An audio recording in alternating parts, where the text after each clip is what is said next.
Hi, everyone. Welcome. I'm Lamecca Holmes, Director of the East Flatbush Community Partnership. Thank you for joining us for our monthly meeting for the month of April. Just a reminder, please introduce yourself in the chat. Let us know if you are a resident joining us or if you are representing a service provider. This meeting is going to be recorded as well as streamed on Facebook Live. Our agenda is as follows. We have our welcome. And we also have our East Flatbush Community Partnership updates. We have a presentation by Venus, and Venus is with the New York City Complaint Review Board. We're gonna have a video for a mental health segment, program updates, and then next steps. So with that said, I'm going to pass it over to my team member.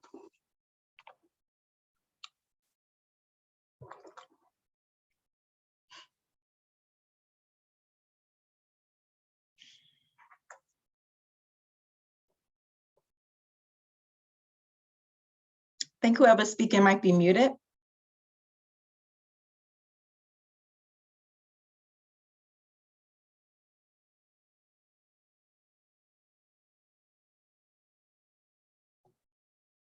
Edleen?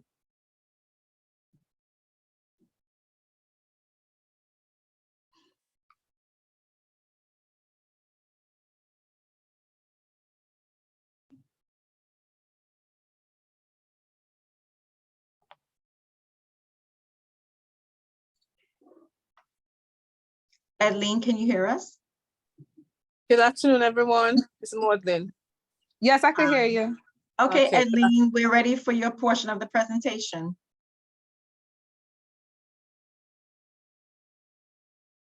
Are you ready?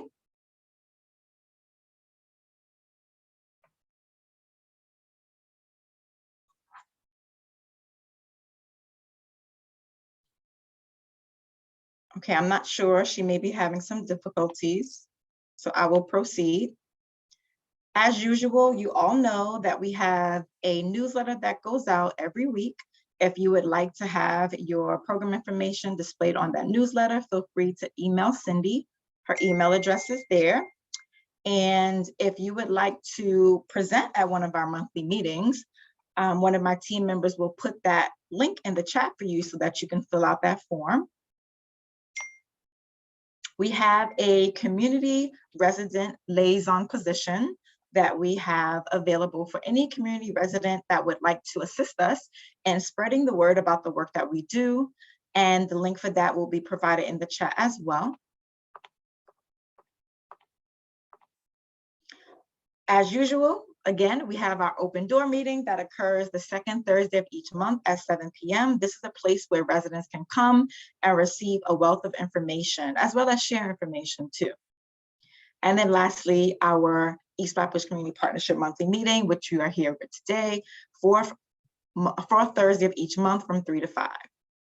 I'm gonna pass things off to, oh, I forgot our website. We do have a website. If you all didn't know, East Flatbush Partnership, feel free to check that out. I'm gonna pass it over to Cindy. She's gonna share about our past events. Hello, everyone. Cindy Reed here. We had an event on April 13th in collaboration with the other 3 Brooklyn Community Partnership, including Bed-Stuy, Bushwick, and East New York. This was an event for families to connect and share information in celebration of OCO, hopefully I said that correctly. They were able to access resources, receive giveaways such as school supplies, and also enjoy the museum that day for free, and enjoyed also food and much more that day.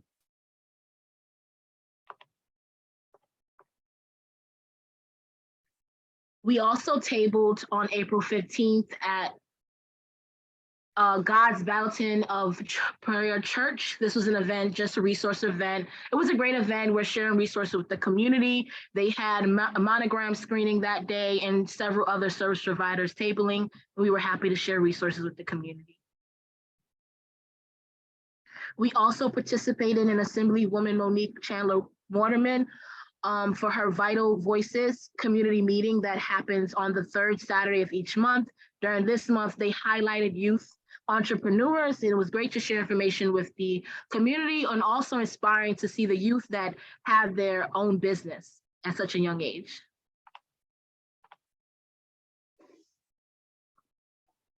This was from last month. We could skip this, Lameka. We also participating in Nutrition and in Action, which was a workshop planned by Bumblebee R Us. We tabled to share information along with Impact Brooklyn and Metro Plus to share resources with the parents that attended the workshop.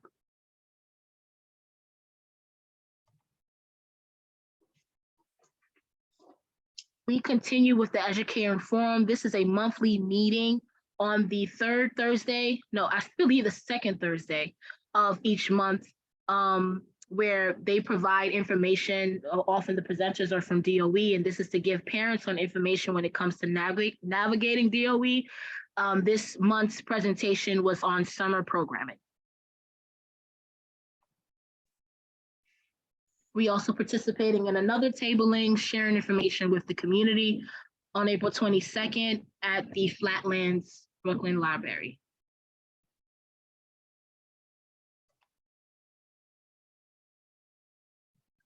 And we collaborated with Flatlands Reformed Church and HCC for a health, safety, and resource fair. It was well attended on April 22nd that day.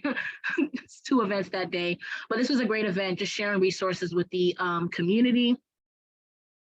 Again.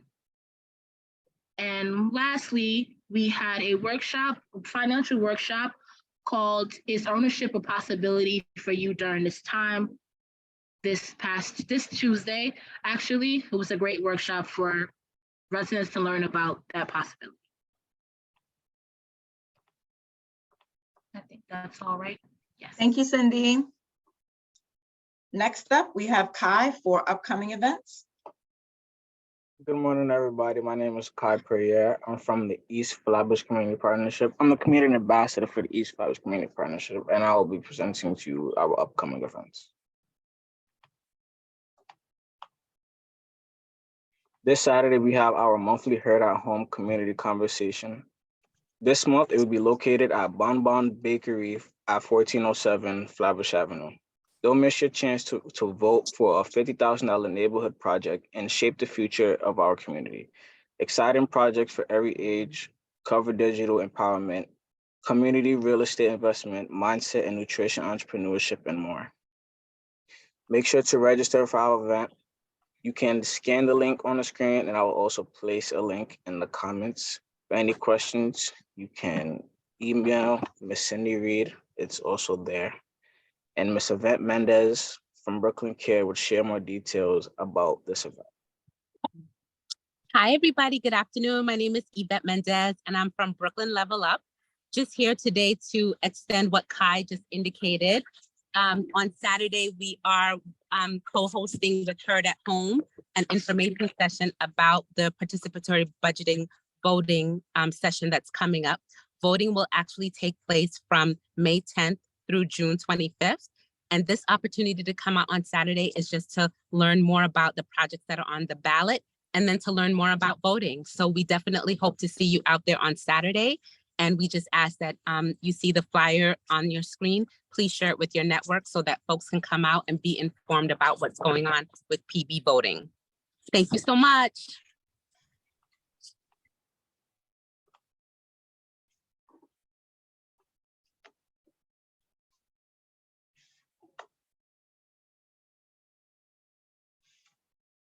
Kai, you're muted.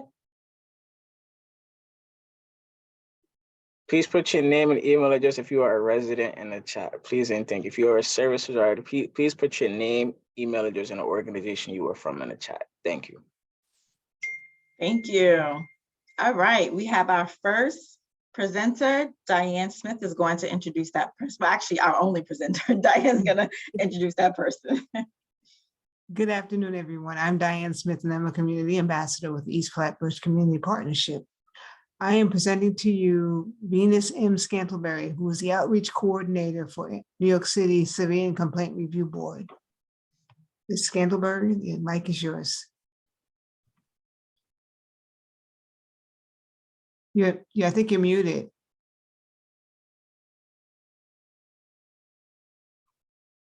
She's not muted. I think we just can't hear.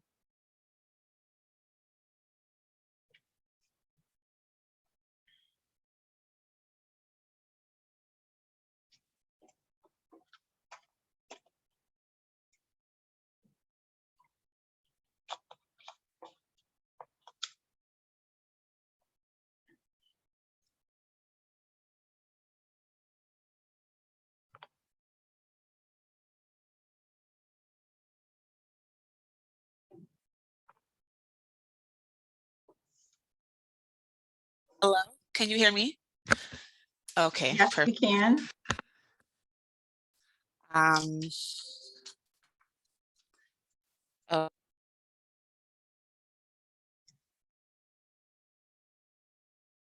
We can't now if you're speaking, but we did hear you a few minutes ago.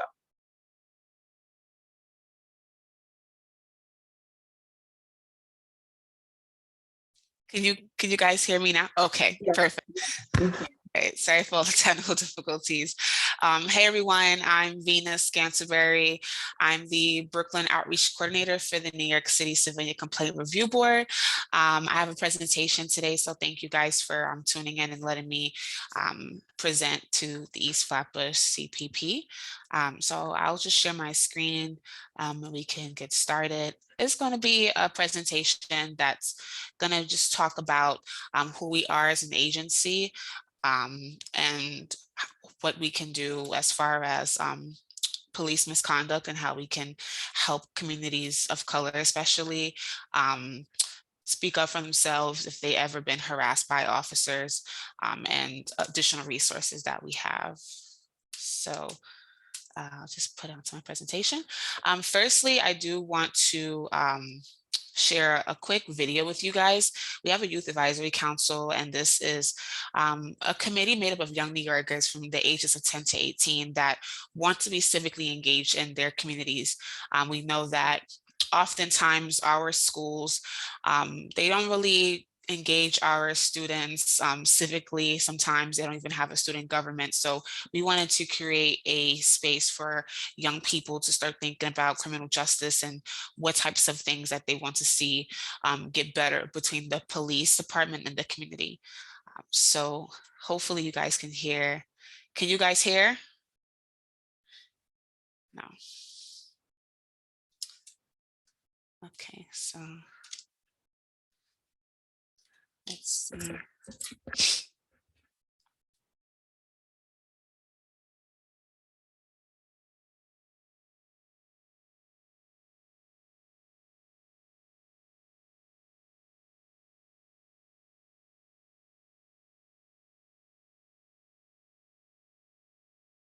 Still not hearing the video.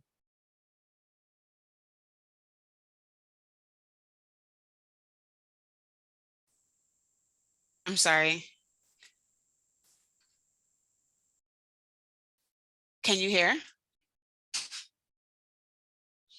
Oh, We still can't hear. Did you select the audio portion from Zoom when you pulled it up? I believe so. It would just be select microphone, right? Or select speaker. Okay. What's the issue? Okay, so there we go. I think I got it now. Okay. We still can't hear. You have to stop sharing and then turn it on, then you reshare. Okay. All right. Sorry about that. It's okay. That's okay. Okay.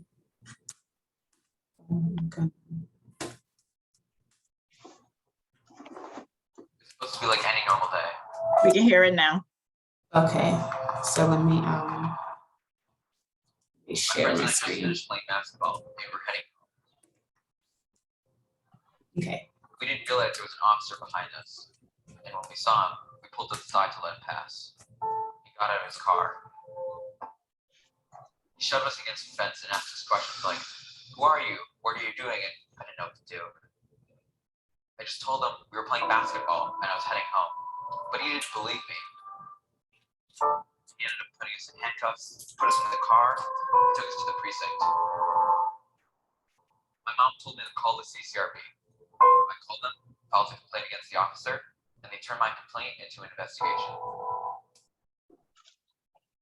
Police misconduct affects us all, and my family experienced it firsthand. My name is Emerald Garner, the daughter of the late Eric Garner, and the CCRB was there for both me and my family. The agency launched an independent investigation, prosecuted the officer, and ultimately he was fired.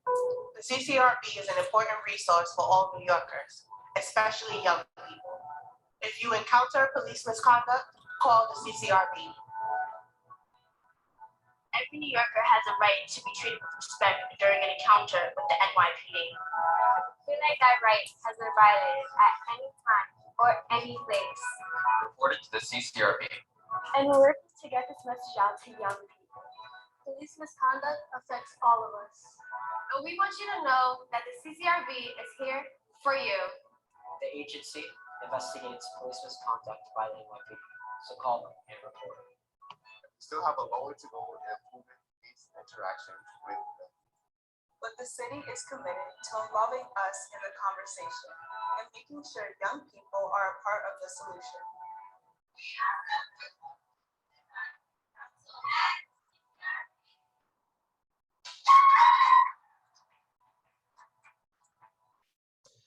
So I'll reshare the PowerPoint, but I like to usually start off with the video because we gave our Youth Advisory Council a choice to whether or not they wanted to do like what they wanted to do for their project at the end of the term or the end of their cohort. So they said that they would like to work on a PSA announcement. So they did a PSA announcement and just basically shedding light on the CCRB, who we are, especially coming from a lot of Black and Brown teenagers. This was definitely something that meant a lot to them. So that's just the type of work that we do at the CCRB. And I realized that when it comes to youth, youth understands better when another young person is talking to them. So that's basically a little bit about who we are, but we can get right in to the presentation.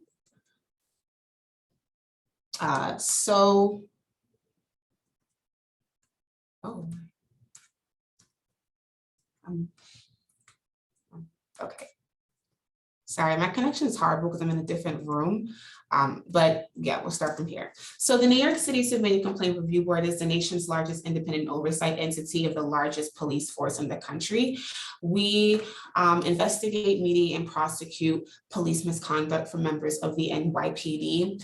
And it's important to note that our agency is entirely civilian staffed. So from our investigators down to our attorneys, we want to make sure that civilians know that this is an independent agency.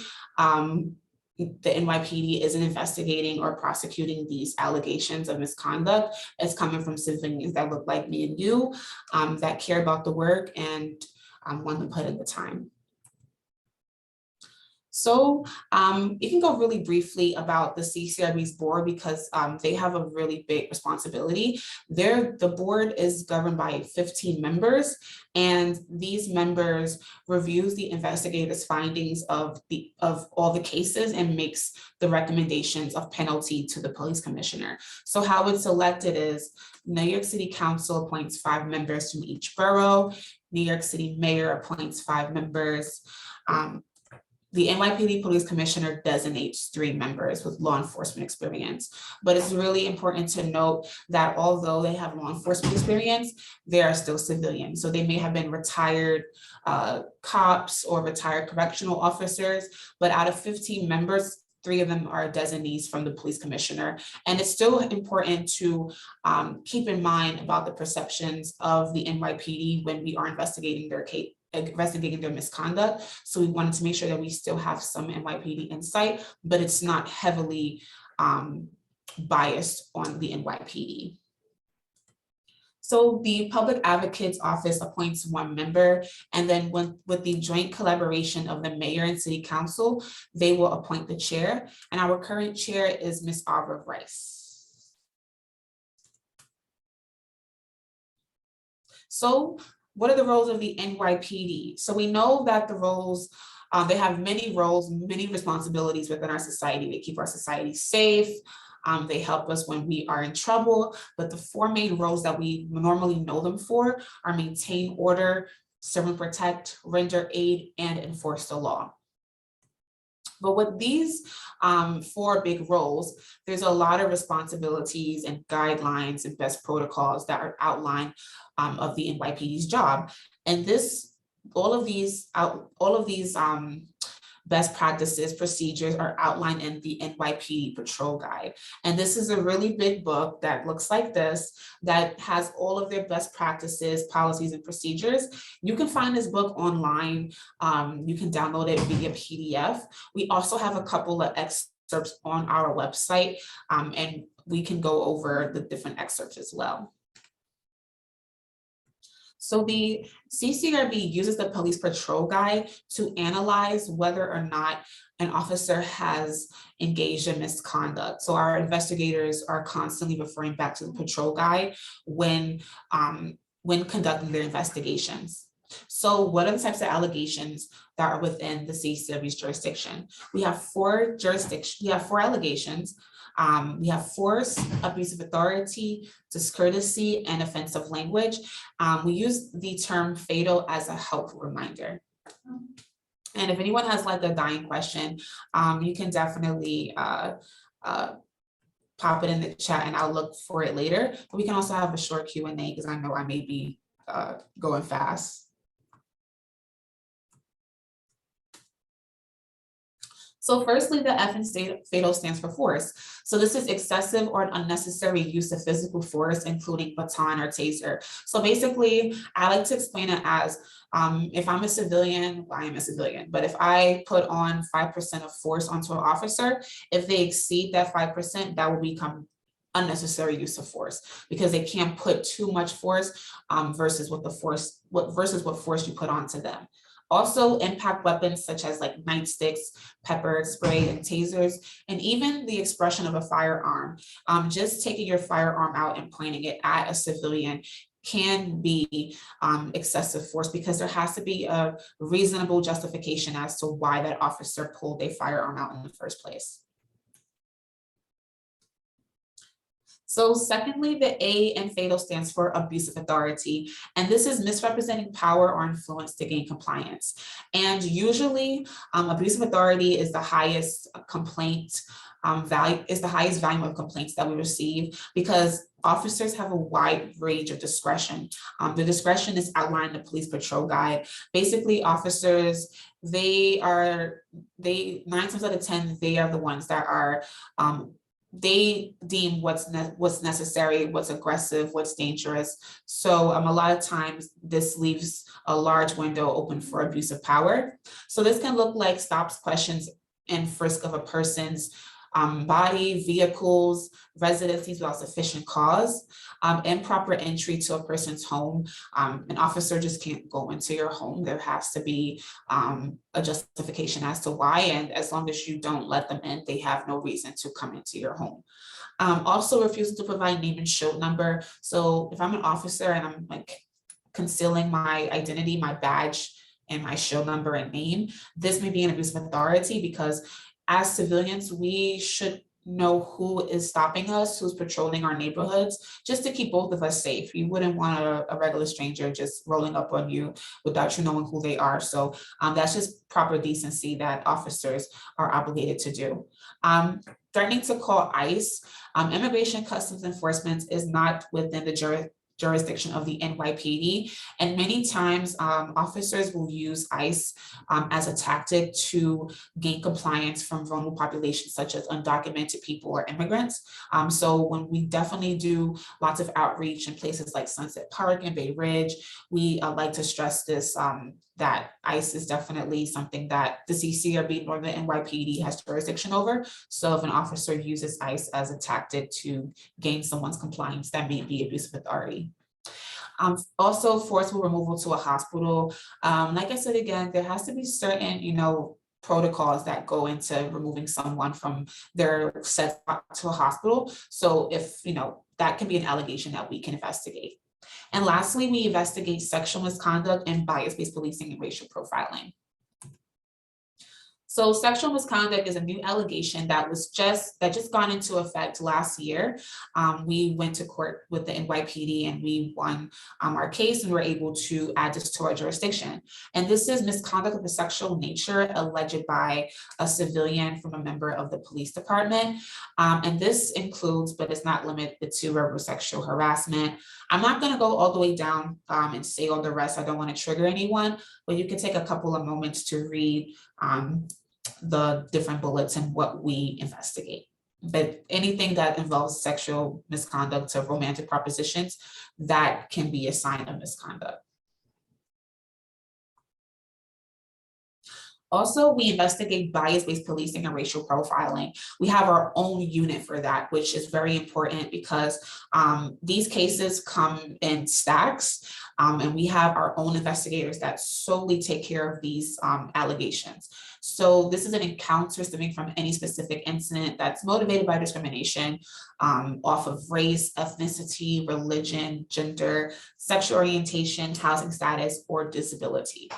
So this is something that we're very happy to have, and we're currently still staffing our unit, but this is definitely a big game changer for the CCRB.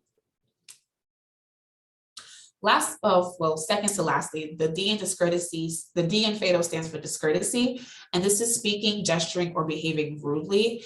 This looks like foul language, use of profanity. In certain circumstances, officers can use profanity. If they're trying to control large crowds, they may be able to use profanity. But if a civilian decides to shout out F you to an officer, the officer doesn't necessarily need to say F you back. And if they do, that may be an allegation that we can investigate. Officers are public servants and they have a great deal amount of responsibility and other great deal of customer service to give to all civilians. So that's just something that we also investigate. Discourteous conduct, gestures, or actions, all of those align within discourtesy. And lastly, offensive language. This is using verbally offensive speech. So this looks like racial, religious slurs, language that inappropriately refers to nationality, ethnicity, race, gender, sexual orientation, the list goes on. Anything that is offensive to someone's facticity, that is an allegation that we can investigate. So let's talk about the Right to Know Act law. This is a very important law that all civilians should know.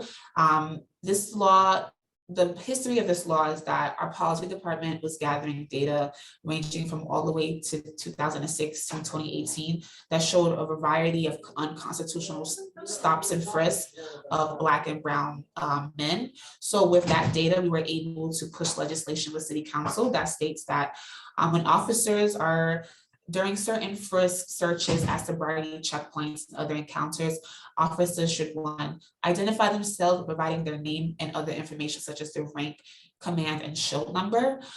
Two, with some exceptions, explain the purpose of this interaction. And the exception could be if I have a visible weapon, an officer is not really obligated to tell me, is not obligated at all to tell me that they're stopping me because I have a visible weapon, because that may put their life in danger and as well as the vicinity.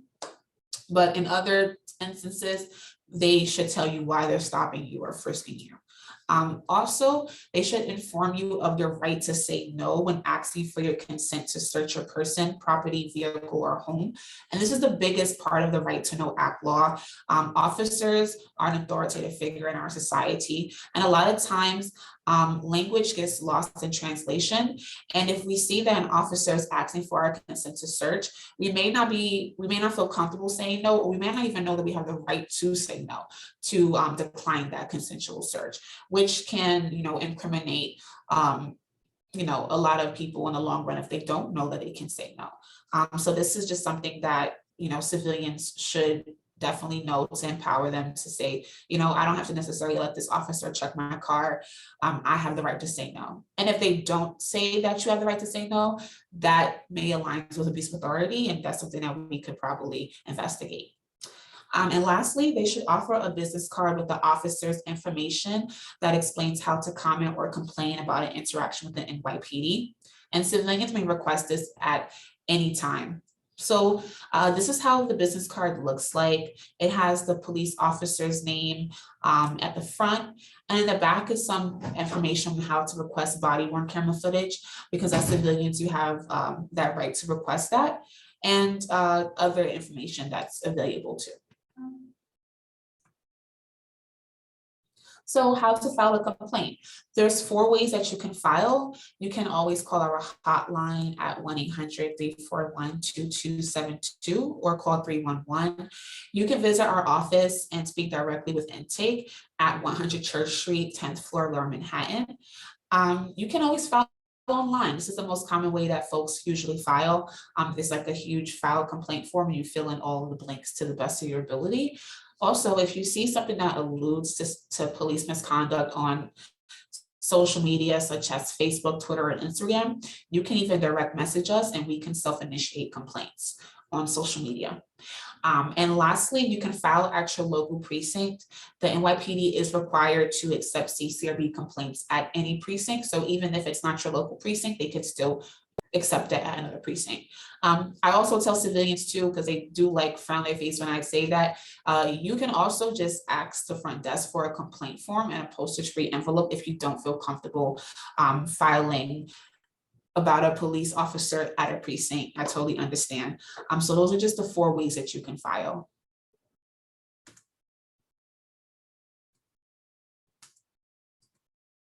So who can file? It's pretty self-explanatory. You know, any civilian that has a concern about the conduct of an NYPD officer, or if they have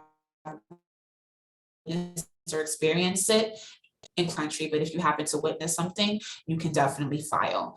We also take complaints regardless of a person's immigration status, and that's something that we never ask. We don't want to deter civilians from coming to us for help. And lastly, we have translation services available in all languages for people who are limited English proficiency.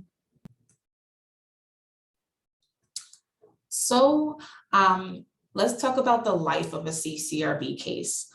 So we put this together so that way it's more immersive for our presentations. A lot of times we don't know how our cases are being filed or the different types of bureaucracies that it goes through, but we wanted to make this as transparent for everyone as possible. So firstly, the intake will speak with the complainant, and it's usually, you know, they will review the written or recorded oral complaint, and they will see whether it falls within a jurisdiction fatal. If it doesn't, some of the common referrals are the chief of the NYPD Office of the Chief of the Department, also IAB, Internal Affairs Bureau, or other agencies such as Port Authority, MTA, FBI.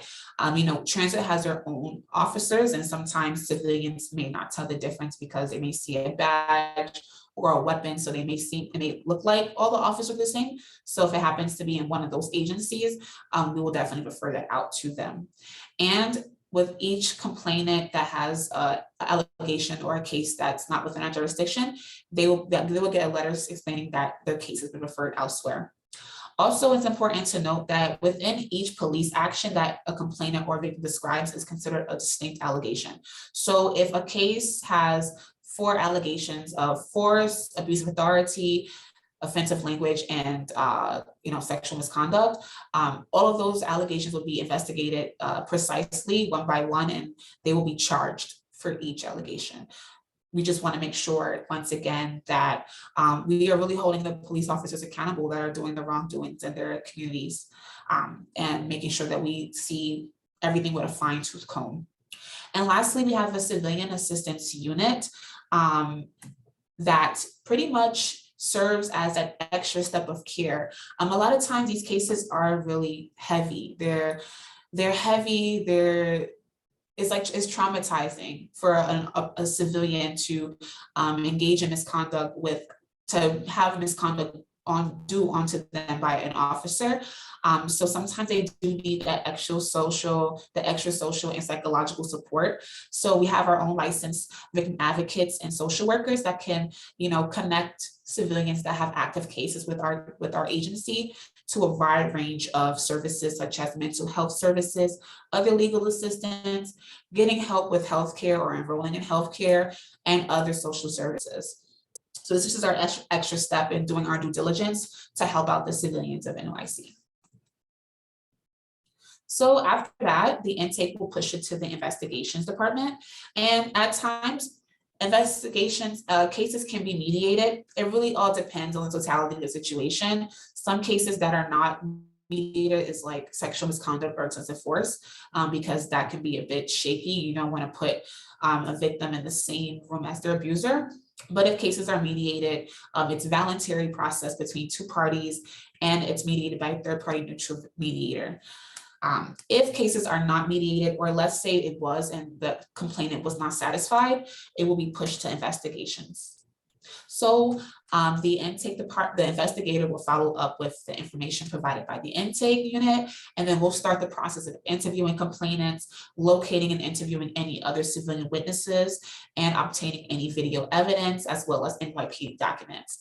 We have a field team that assists, so they will go out to the site of the incident, investigate, locate the street cameras. We have subpoena rights over street cameras. If it happened outside of a bodega, we have access to those cameras as well. We also interview officers, and they must cooperate with the investigation by giving a required sworn statement. If that statement is falsified, that will be another allegation added onto the case that we will investigate. We want to make this as truthful as possible. Just in case, let's say worst case scenario, you never received a business card from an officer and you want to file a case, don't feel deterred. We can still have access to roll call and other things that can help us close the case. So if the investigator presents their recommendation to a 3-member panel, so basically 3 members of the 15-member board will be assigned to a case, and then they will make the recommendations to the police commissioner. So if the panel substantiates one or more allegations of against an officer and then recommends charges and specifications, and this basically means that this allegation was serious. It wasn't a regular allegation. It has to be prosecuted on the administrative level. It will go to our APU unit. So a really prominent example we saw earlier in the presentation, we prosecuted the case of the late Eric Garner. We all know the story. He was, Daniel Pantaleo was collecting checks for 5 years at his desk after taking a man's life.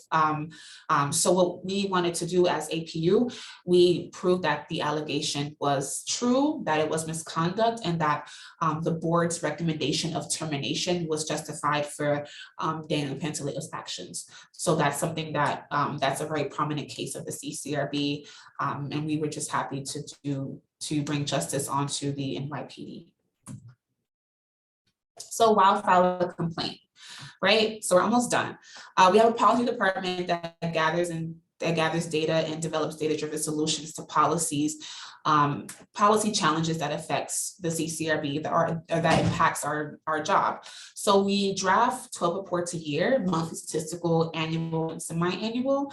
After my presentation, I can definitely leave the links to that. It's just basically a rundown of all of the cases, the statistics of them, and just showing like the different challenges that we face with the NYPD when substantiating or unsubstantiating the cases. Also, we do issue-based reports, such as reports on youth and policing. We just recently, in February, drafted a 2020 summer protest from the George Floyd and Breonna Taylor protests. We outlined all of the issues that we were receiving onto the NYPD, the different types of cases that were investigated. I can tell you right now, the highest complaint volume of that protest was excessive force. So I can leave that to you guys as well. It's a really great read, and it also shows you the different types of challenges that we faced with COVID as well. We have a Youth Advisory Council. I showed you guys the video. This is a committee made up of young New Yorkers that just want to be civically engaged. They want to improve police community relations. So they engage with the CCRB staff by being ambassadors, joining in team building activities, and also networking with different government agencies and youth organizations. We really want to have our youth network. I feel like networking is not when you become an adult, it starts from young. Learning how to talk to people and learning how to be in spaces and give feedback and receive information and translate. I think that's a really great skill. So we want to do that with our youth this year. Applications will be back open in November. Our current cohort is in the process of their YAC journey. But I will definitely reach back out to East Flatbush CPP to recruit some youth from Flatbush. We love getting youth from Brooklyn, especially. So this is a really great opportunity for anyone that's 10 to 18. So that's the end of my presentation. We do lots of outreach events, from tabling to volunteer work. I do a lot of food pantry volunteering with the CCRB. Anywhere we are there, like we like to be outside. We feel like you got to meet people where they're at. You just can't always do outreach from a desk. So we definitely do lots of workshops on like how to interact with police, the know your rights aspect of that, and also going over the entire complaint process and how to file complaints. So any organizations that would like to partner or collaborate, I'm definitely open. That's my email right there. Also follow us on our social medias to see updates on our agency, such as different bills that are being passed that are really going to help us do our job more efficiently. And lastly, are there any questions? And thank you guys for tuning in and listening to me.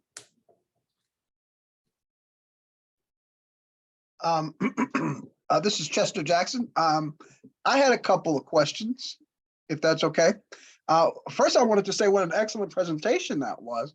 You were so concise and so full of information, and it was very interesting and helpful, just on the face of it. But one of my questions is,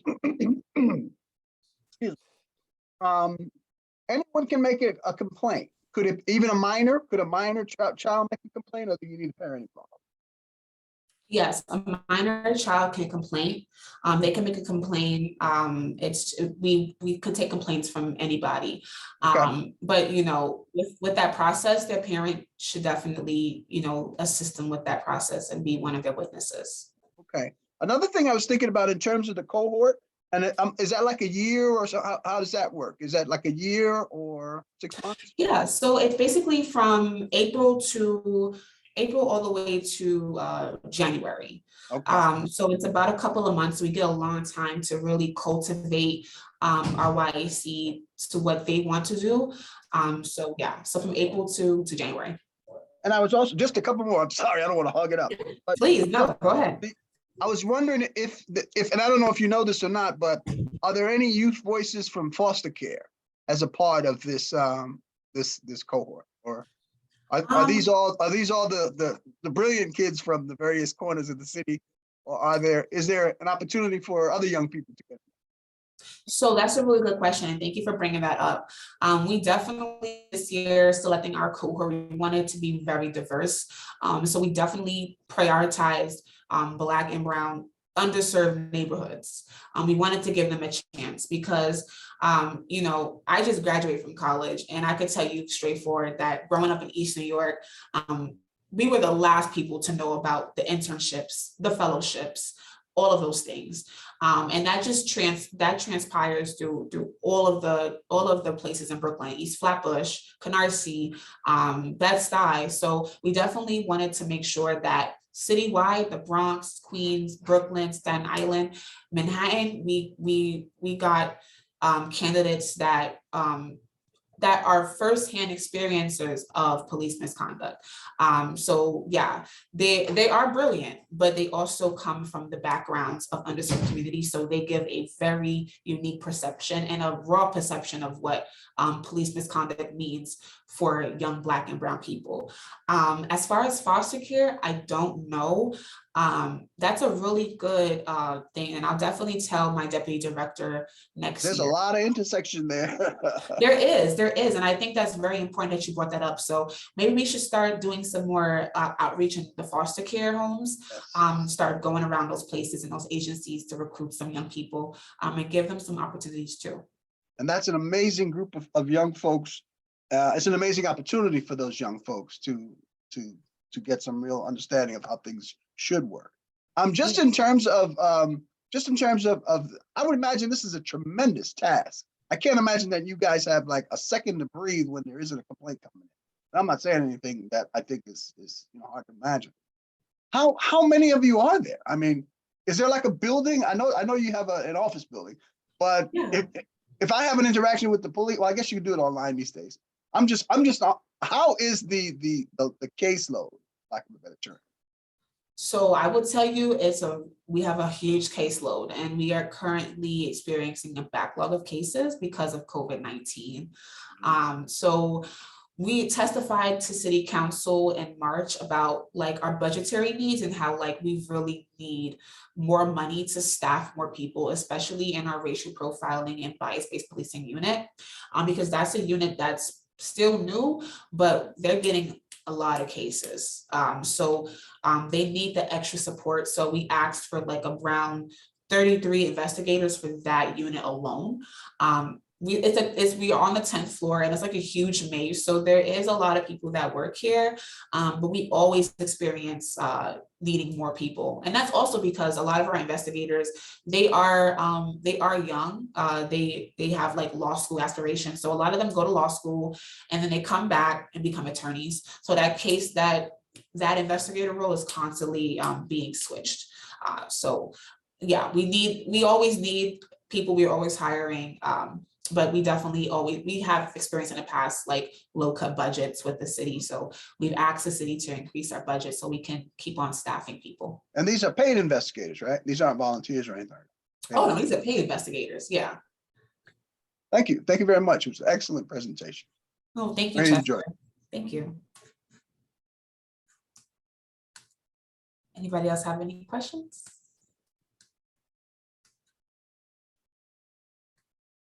Okay. Can you put your contact information in the chat? Yes, I haven't already. Yeah, I put it in there, but because it's like a large chat, I'll put my contact information as well as some links and resources that everyone can use. One more thing, we are having an upcoming board meeting May 10th at 6:30 p.m. for Brooklyn. So this is our Brooklyn board meeting. We usually alternate these meetings every month from in-house to different boroughs. So Brooklyn is May 10th at 6:30 p.m. at Restoration Plaza. So this is like a town hall discussion. All comments, ideas, solutions, stories are welcomed in this town hall. We really want the public to speak to the board directly about the concerns that they're having with policing in their community as Brooklyn residents. So I would love it for everyone to attend, be a part of it. It's also great for networking. There'll be a lot of other agencies there and a lot of other community organizations. So feel free to bring some flyers to promote your stuff. But yeah, definitely May 10th, 6:30 p.m. It's going to be an interesting, lively meeting. It's at Bed-Stuy, so we're gonna have some great commentary, some great conversations about policing. So I'll put that in the chat as well. But thank you guys. Thank you.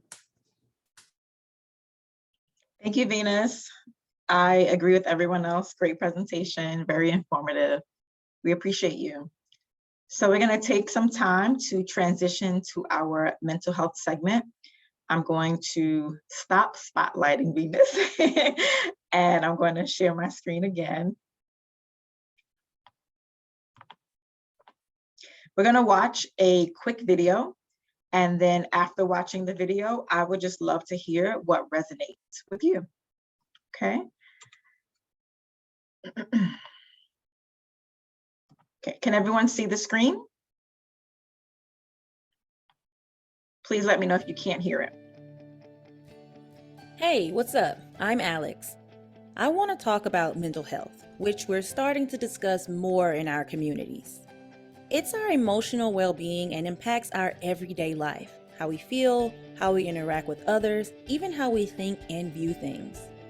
Our general wellness is connected, so your mental health can influence physical health.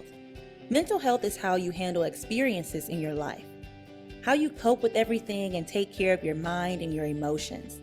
Just like you can have physical challenges, you can have mental health challenges, and you need to get help if you're struggling with either. You can't heal a broken foot on your own, you feel me? So you shouldn't have to deal with your emotional ups and downs alone. There is support out there for everyone. Mental health is kind of like a cycle. One day you feel good, you know. Sometimes you might be stressed and overwhelmed about how to deal with stuff. And other times you might feel stuck and challenged, like struggling with something bigger than what you can manage. That might lead to a mental health crisis. Throughout our lives, our mental wellness can change based on what we're going through. Mental health challenges don't have a single cause. It could be your experiences or the chemistry of your brain. What's most important is that you take care of yourself. No matter how you're feeling, there is help for you. I've had my own mental health challenges. I want to share my story with you because I wish I'd reached out for help earlier than I did. I was always feeling low, tired, and noticed that I was getting irritated and angrier. I started sleeping more to try to forget about how I was feeling. I kind of knew something was wrong because I couldn't shake it. I'd been facing more stress than normal, but I come from an immigrant family. Everyone holds me to really high standards. I felt like there's no room for mistakes or struggles. I didn't want to reach out because I didn't want anyone to think I was weak or crazy. There was also a language difference. I didn't even know where to start. I wanted someone that looked or talked like me to understand. I felt so uncomfortable and lost. I finally talked to one of my friends who went through something similar. She told me about the differences between seeking a professional versus talking to family and friends. She said her therapist walked her through everything, like you can get better by doing this, and will continue to, like monitor how you feel. I decided to go to a community center first. It made me feel less alone to find a community of people I related to, and made me feel more comfortable with going to therapy in the future if I ever have problems again. There are so many ways that people can take care of themselves. Most people have their own struggles at some point. You might experience physical or emotional changes or changes in your routine. You know yourself best, so pay attention when you're feeling off or different. It's okay not to be okay right now. We encourage you to talk about your feelings, even if you're facing more stress than normal and want to vent. You can learn ways to cope. You can find out how to take better care of yourself, and you can feel better both mentally and physically. Everyone needs a little support sometimes. You can choose what's most comfortable for you in your situation. Talking has a way of making people feel better, of giving us a sense of relief. And if there's something a little more serious going on, there are things you can do to feel better. Just don't try to do it alone because you're not alone. Reach out. It's worth a try.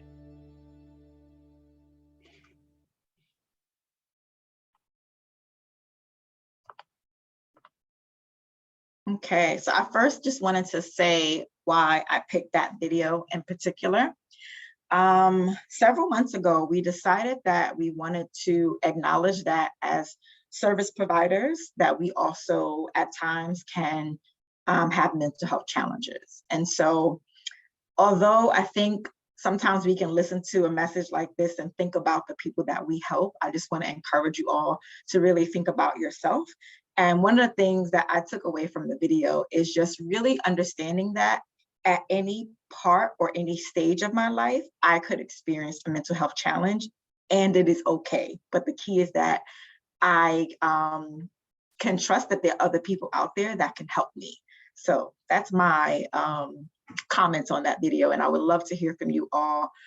You can talk about the perspective of yourself if you feel comfortable. You can talk about if you are in the mental health profession, how you may have worked with your clients in the past, whatever resonates with you at this time, feel free to share. You can unmute and share out.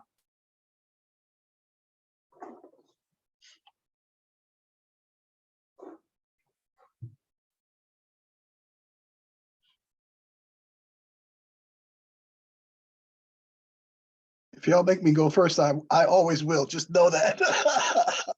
Please do. I thought it was an excellent video. Really speaks to the point that caregivers need to care for ourselves as professionals and just in general. It also, I work in adoption, foster care, kinship, that stuff. And there is nothing more important than having a group of folks who understand what you're talking about. We at our agency, we actually have a support group for adoptees who happen to be professionals in the field, of which I am one. And that is perhaps one of the most dynamic groups that we have, because we get an opportunity to talk about all aspects of it, things that touch us professionally, personally, and in regards to the work and the people we encounter. So I am all about look at thyself, physician, heal thyself first. Keeps people human, you know? Yeah. As long as you could see it in yourself, you could see it in another. Mm-hmm. And my last comment on that is if you see it in another, it's in you too. The potentiality for it is in you too. Right. Yep. Thank you for sharing. Is there anyone else that would like to share?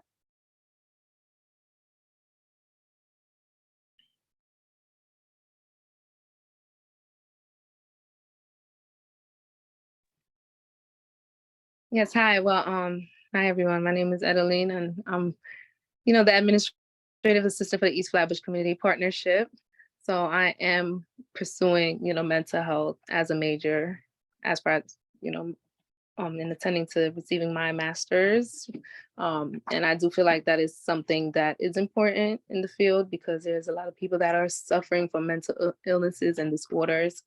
And I do feel like it's a career that plays a critical role, because, everyday mental health could be challenging, just, starting from something so simple that could be a stressor, and it could expand to something where it could really affect your everyday life.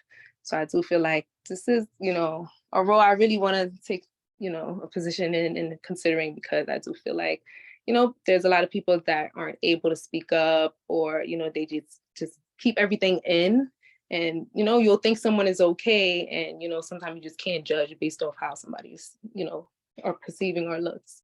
So I do feel like, just within the society itself, this is what a lot of people are struggling with. So I do feel like it's something we have to take in a role in. So.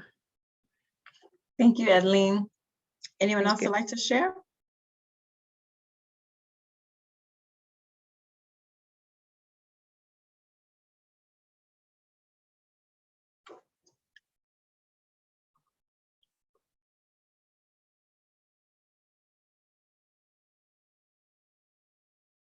Okay, if we have no more people that would like to share, we're going to continue with our agenda for today. I'm going to go back to the presentation. Give me one moment, please.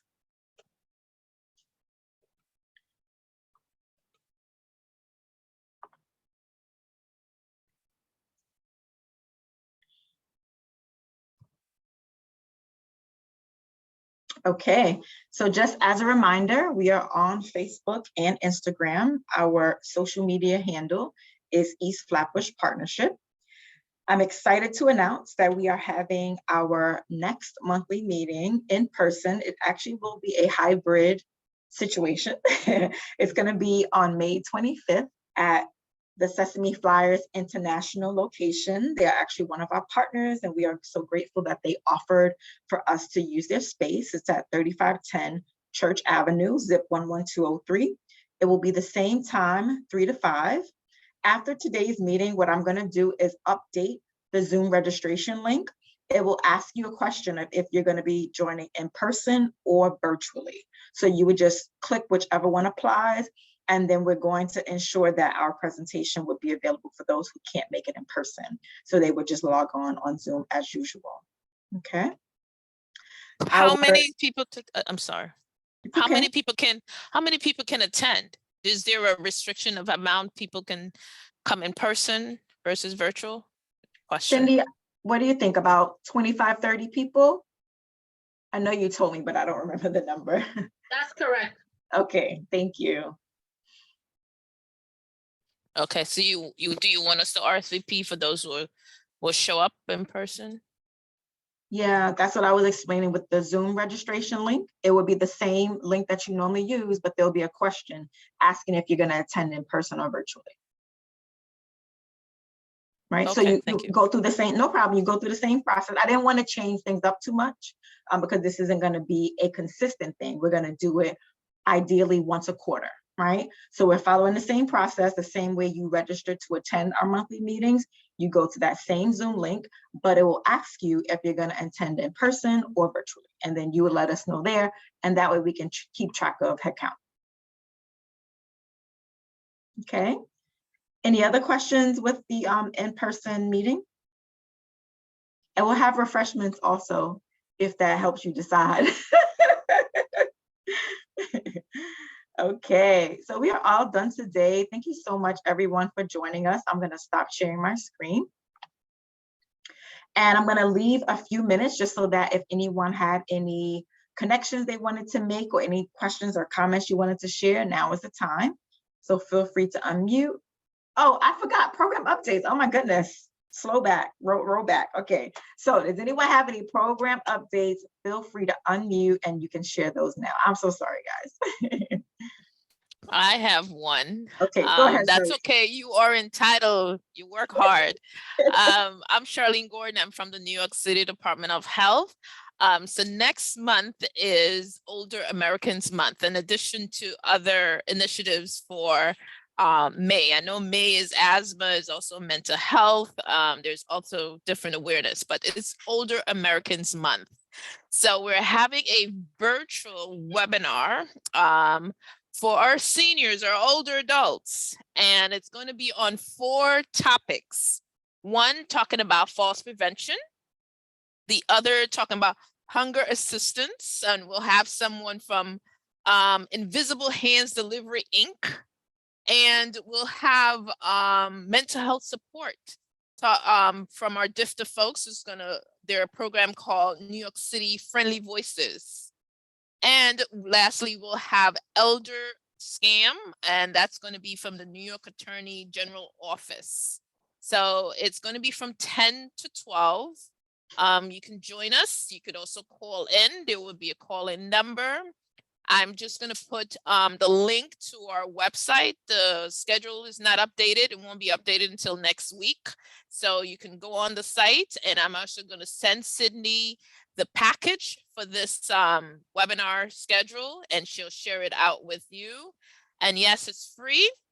If you do services the older adults population, and you will be getting a certificate if you have your older adults attend this session.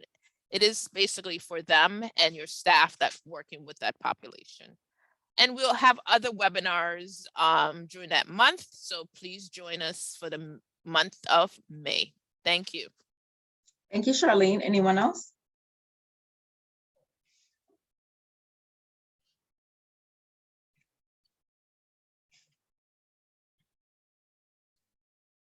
And just, I guess a reminder, I know we have some people who may not have attended our monthly meeting in the past. This is the time where if you have anything going on in your partnership that you'd like to share out about, if you have any flyers that you'd like to share, you can put it in the chat. So does anyone else have anything they'd like to share about their program?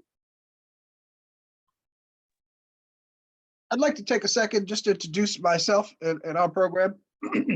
I'm with, my name is Chester Jackson, and I'm the helpline coordinator, which I laugh because I am the helpline. But for the Adoptive and Foster Family Coalition of New York. We've been around a long time. We're making a bigger push into New York City. Ultimately, what I'm trying to introduce to folks is we have a series of ongoing virtual support groups for foster, adoptive, and kinship families. A lot of webinars. I mean, we've got a monthly group for everything you could possibly need. It's all free. It's all virtual, and it's open to any one of those categories: adoptive, foster, and kinship families. We try to provide information, support, and advocacy. So the only thing I would give as a caveat is we are 100% about informing, supporting, and advocating for foster, adoptive, and kinship families. So sometimes we meet a certain amount of resistance from other agencies. We are not an agency. It's a parent-run, parent-led group over since 1975. And we are just making a push into New York City in the hopes of helping to help folks make their way through the intricacies of this child welfare system that is such an important part of many of our lives. And so I'll be around.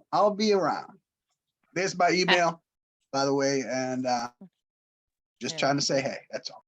I wanted to ask you, do you invite other agencies to be on your platform to present? Because, one of the things we do, we present information on lead poisoning prevention. That's one of our topic. And I know it does pertains to many individuals who have or are taking care of younger children.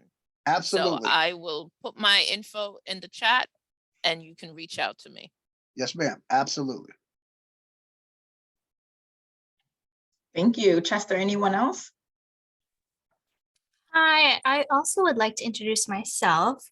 Thanks for the inspiration, Chester. My name is Allison. I am the Director of Community Partnerships at the Family Health Centers at NYU Langone. And I'm new to the agency here and actually was shared the information by a colleague. We have a clinic in Flatbush. I'm not sure if you're familiar. We have a family health center located in Flatbush. Philip Hayward is the site director. He passed this group to me, so I'm so appreciative. This was really informative. So I don't have any events to share yet, but we're definitely going to be working on some soon. So perhaps in the future, I'd love to share. Basically, we offer family medicine, pediatrics, dental care, social support services. So kind of like a one-stop shop in our clinics. And we're always, looking to outreach to the community in different ways. So next time I'll try to see, what other materials that I can share. But just wanted to say hello and thank you so much. Thank you, Allison. I think I'll follow Allison. Allison, I owe you an email. I'm one of the internal medicine primary care doctors at that Flatbush clinic with NYU. Oh, cool. Yeah, Phil passed along this link as well. So I definitely will be coming regularly moving forward as well. I wanted to share that though like the larger NYU clinic network in Brooklyn has a great sort of social service referral network and community linkage programs, primarily in like Sunset Park, where most of our clinic sites are. That effort is really starting to build with our clinic site in Flatbush, because a lot of the time, the sort of physical distance for our patients to go all the way to Sunset Park to see a social worker is really challenging. And so we just, we're working with people within the network to just understand like what existing partnerships we have with organizations like CAMBA in Flatbush that can address some of our social needs. But if there are other gaps that we don't have existing community partners for, I'd love to maybe share that at our next meeting to see if anybody represents a group that could help us address those needs for our patients. So just wanted to say hi and yeah, looking forward. Yeah. That sounds great. You might, if you haven't already, want to fill out the form to be a presenter. I think that would give you, more time to present what the needs are and then, really see who can assist you. That sounds great. Okay, thank you. Thank you for coming. Any other program updates? Look, I have an update. Hi, my name is Kai Priere from the East Flatbush Community Partnership. This Saturday we have our Heard at Home meeting, and I would just like everybody to show out. Thank you. Thank you, Kai. Any other updates?